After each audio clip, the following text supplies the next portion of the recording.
Hello friends, आज हम micro organisms friends और फो चैप्टर के एमसीक्यूज करने जा रहे हैं।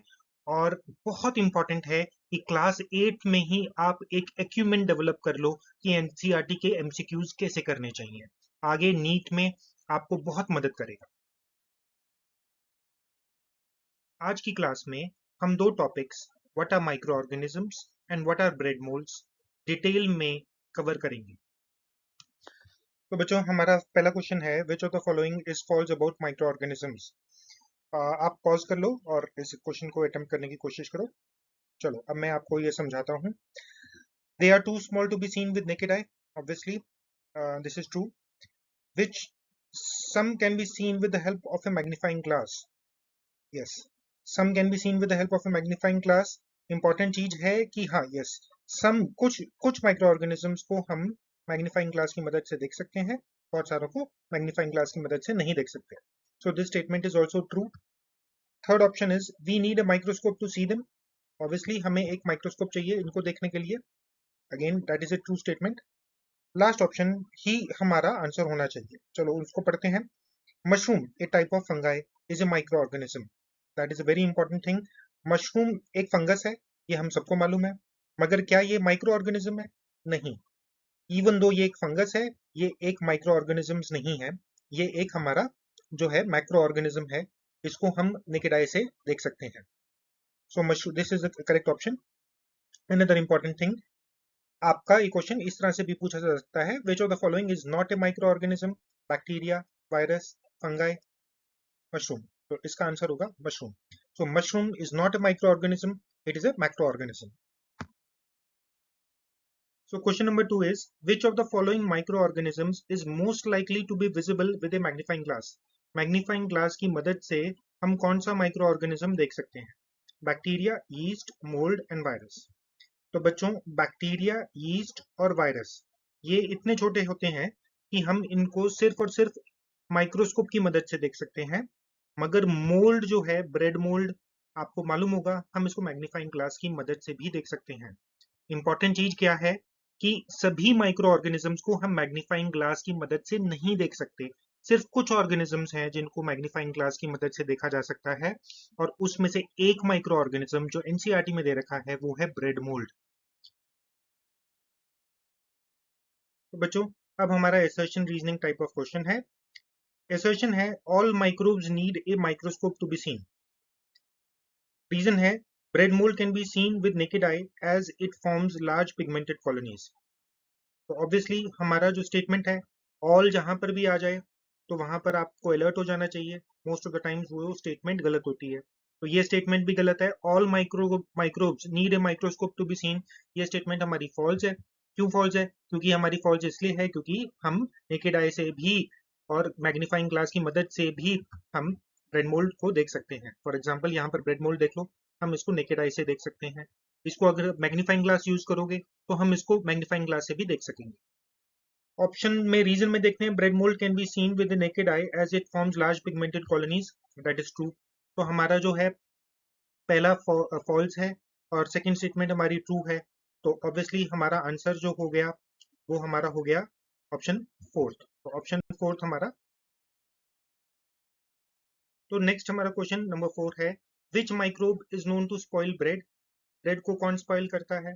या इसको इस तरह से भी फ्रेम कर सकते हैं, what are the tiny black structures on the greyish white patch of moist bread most likely to be. ये जो हमारा जो ग्रेइश व्हाइट पैच जो हमें दिख रहा है, ये क्या होता है? तो इसका क्या, ये बैक्टीरिया है, मोल्ड है, यीस्ट है, या वायरस पार्टिकल है? बहुत आसान क्वेश्चन है। इसका आंसर हमारा है मोल्ड स्पोर्स।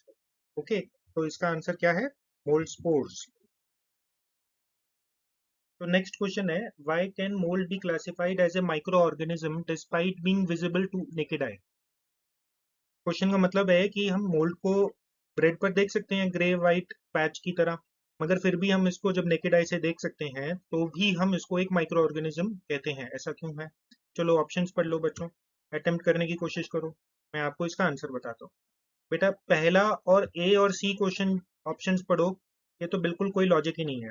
ऑप्शन जो हमारे ठीक हो सकते हैं वो है बी, और दूसरा जो है वो डी। इनको हम पढ़ते हैं। देखो, ऑप्शन बी कहता है, because its reproductive spores are microscopic. यही इसका वैसे सही आंसर है।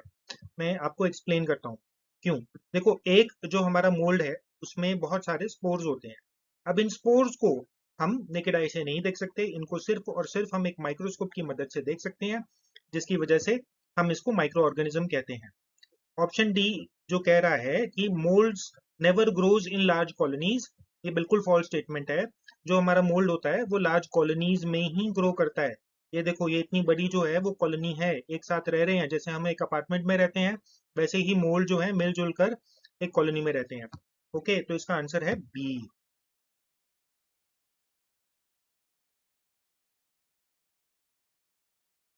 तो क्वेश्चन 6 है, what type of organism is bread mould. बहुत आसान क्वेश्चन है। इसका आंसर है कि फंगस। ब्रेड मोल्ड एक मल्टी सेलुलर फंगस है। यूनिसेलुलर फंगस कौन होता है? यूनिसेलुलर फंगस होता है हमारा यीस्ट, एक सेल का बना होता है यीस्ट। जबकि ब्रेड मोल्ड मल्टीपल सेल्स का बना होता है, तो मल्टी सेलुलर फंगस है। ओके, तो नेक्स्ट क्वेश्चन है, under which of the following conditions does bread mould grow best. तो इसके ऑप्शंस देखते हैं, dry and cold, moist and warm, dry and warm, moist and cold. तो बच्चों इसका आंसर है मॉइस्ट एंड वार्म। क्यों है? क्यों? हमें मालूम है कि जो ब्रेड मोल्ड है वो जो है वो खाना कहाँ से लेती है? वो ब्रेड से लेती है, मगर उसको पानी भी तो चाहिए। तो मॉइस्ट कंडीशंस जो है इसलिए चाहिए, प्लस वार्मथ भी तो चाहिए, सही टेम्परेचर चाहिए। अगर इसी ब्रेड को तुमने बाहर नहीं रखा होता और अगर तुम उसको फ्रिज में रख देते तो ब्रेड मोल्ड थोड़ी ग्रो करती। तो ब्रेड मोल्ड क्यों ग्रो गई? क्योंकि उसको खाना मिल गया, ब्रेड मिल गई, उसको पानी मिल गया, प्लस उसको सही टेम्परेचर मिल गया, उसको वार्मथ मिल गई, इसलिए ग्रो की। तो ऑप्शन क्या है? बी। तो नेक्स्ट क्वेश्चन है, विच season is generally considered best for mould growth. Same question है, बस आपको ऑप्शन देखो, winter, summer, rainy and fall. Answer क्या है? वार्मथ चाहिए तो समर हो सकता है, मगर मॉइस्चर भी चाहिए।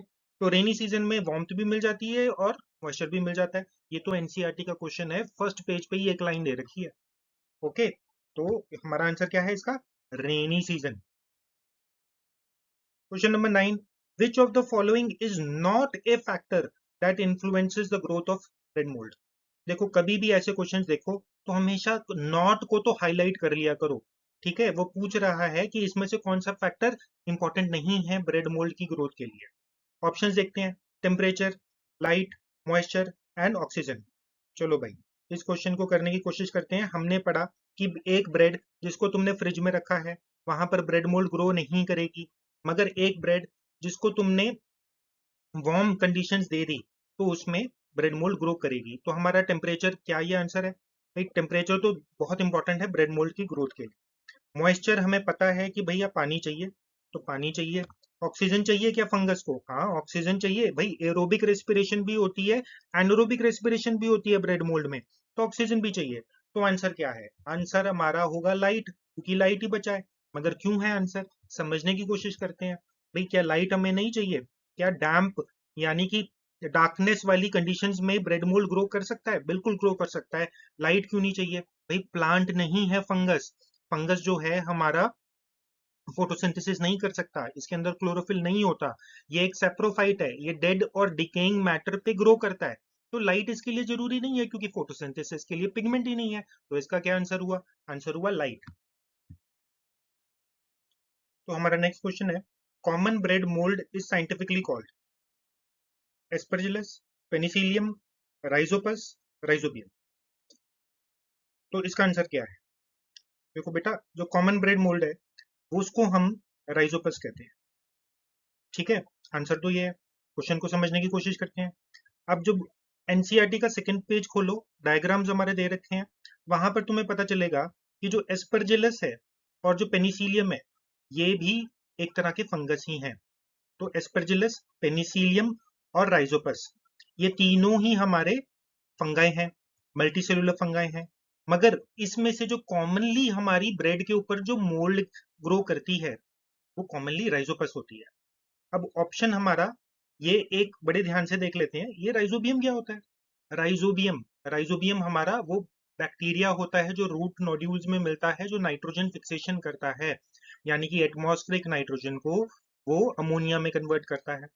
ये अगले चैप्टर में आएगा, नाइट्रोजन फिक्सेशन इसमें आएगा। तो राइजोबियम कैसे याद रखें कि भाई राइजोबियम है या राइजोपस है, दोनों एक ही जैसे तो साउंड करते हैं। देखो राइजोबियम में बी आता है, यानी कि ये बैक्टीरिया है। राइजोपस जो है एक तरह से पस याद कर लो। आपको मालूम है आपके ऊपर कोई वूंड हो जाए, उसमें पस पड़ जाए, तो हम हमें खराब कर देती है ना उस वूंड को, इन्फेक्टेड कर देती है। तो इसी तरह अगर कोई ब्रेड मोल्ड है और ब्रेड है और उसके ऊपर हमारी ब्रेड मोल्ड ग्रो कर जाए तो उसको खराब कर देगी। तो पस जो है उससे आप याद कर लो कि वो ब्रेड से रिलेटेड है। ओके। दूसरा, पेनिसिलियम। पेनिसिलियम इंपॉर्टेंट है कि पेनिसिलियम जो है हमारा क्या है। पेनिसिलियम जो है हमारा वो क्या है। पेनिसिलियम हमारी एक फंगस है। पेनिसिलियम एक फंगस है। पेनिसिलिन एक एंटीबायोटिक है। तो एक वो भी इंपॉर्टेंट चीज है, हम आगे पढ़ेंगे। तो इसका आंसर क्या हुआ, इसका आंसर है कॉमन ब्रेड मोल्ड को हम राइजोबियम कहते हैं। ओके बच्चों। Question number 11, what is the first visible sign of mould on bread. तो ऑप्शंस आपने पढ़ लिया, मैं सीधा आपके आंसर पे आता हूँ कि appearance of fuzzy and coloured patches.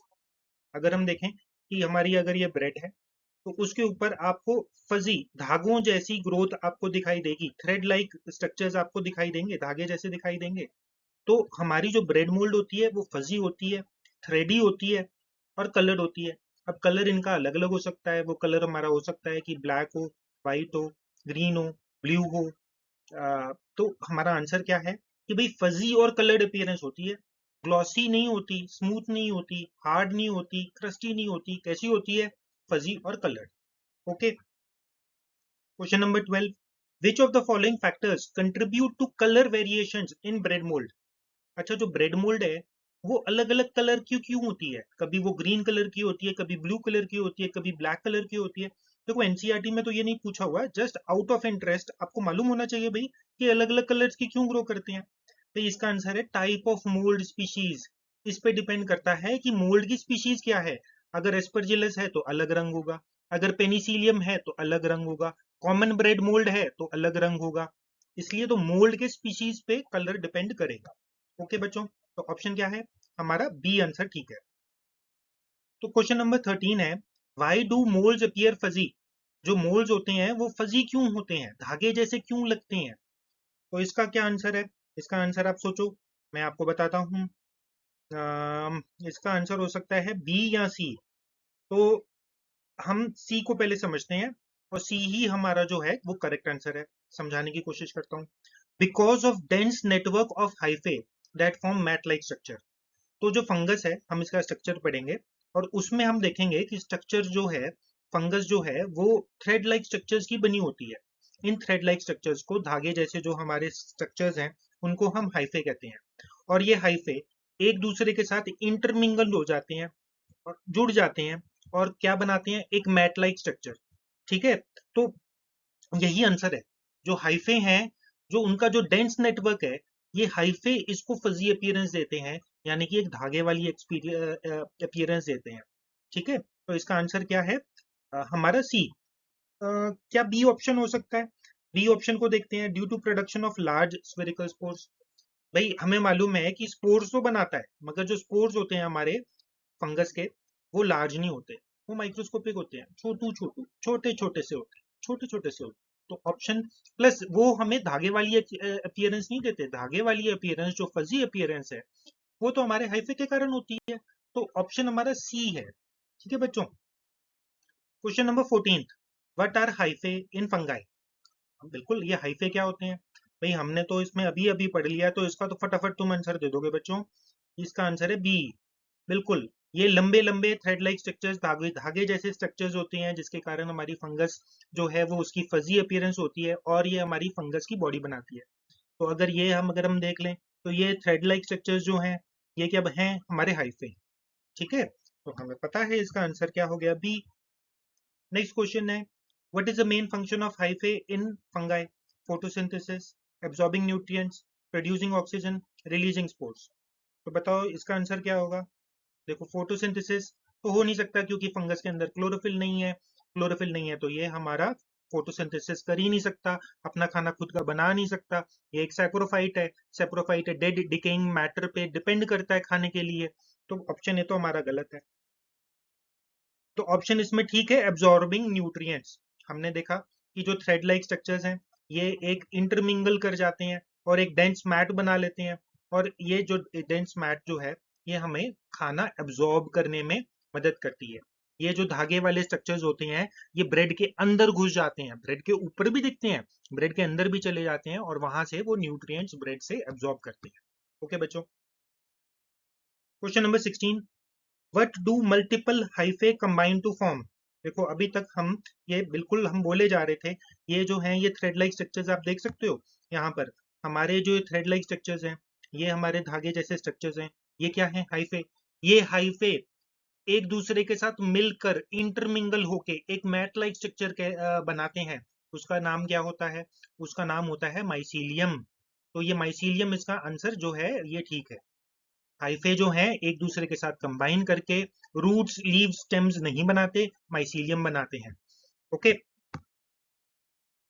तो बच्चों अब हमारा क्वेश्चन है, which of the following best describes mycelium. क्या माइसीलियम एक सिंगल सेल्ड ऑर्गेनिज्म है? अरे नहीं भाई, कहाँ पर सिंगल सेल्ड ऑर्गेनिज्म है, ये तो एक फंगस का पार्ट है, मोल्ड का पार्ट है, तो सिंगल सेल्ड ऑर्गेनिज्म नहीं है। वैसे भी जो मोल्ड होती है वो एक मल्टी सेलुलर ऑर्गेनिज्म है। तो इसका सही आंसर क्या है कि it is a thick branching network of hyphae. ये हम पढ़ चुके हैं कि माइसीलियम जो है वो थ्रेड लाइक स्ट्रक्चर्स जिन्हें हम हाइफे कहते हैं उसका बना होता है। ये एक दूसरे के साथ इंटरमिंगल करके एक मैट लाइक स्ट्रक्चर जिसे माइसीलियम कहते हैं वो बनाती हैं।